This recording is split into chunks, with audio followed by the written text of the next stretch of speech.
À Dubaï, une dizaine de fidèles prient tous les matins dans cette salle de séminaire située dans un grand hôtel de l'Émirat.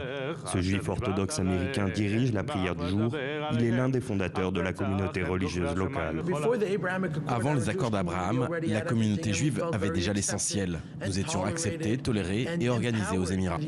La signature des accords d'Abraham a tout de même facilité le quotidien de la communauté juive des Émirats. Au pied de la plus haute tour du monde, un restaurant kasher a même ouvert ses portes. Dans ce quartier résidentiel de Dubaï, c'est une crèche juive qui vient d'être inaugurée. Ce vendredi matin, jour de Shabbat, une cinquantaine d'enfants sont réunis, notamment pour apprendre l'hébreu. Cette Française est la propriétaire des lieux.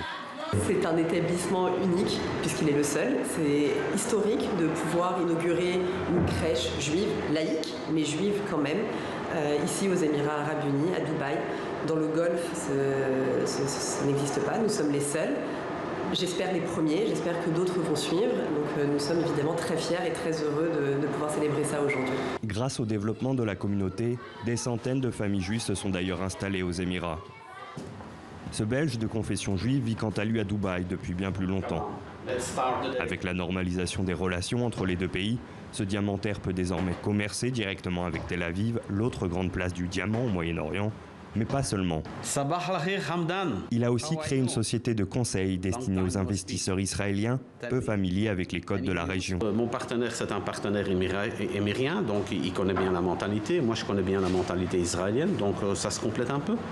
Et c'est ça qui est important. Donc finalement, du consulting, le consulting que nous on donne n'est pas tellement dans un domaine spécifique, c'est plutôt dans le domaine humain. En un an, les échanges commerciaux entre l'État hébreu et la monarchie du Golfe s'élèvent à plus de 700 millions de dollars. Ils pourraient même dépasser la barre du milliard d'ici la fin de l'année.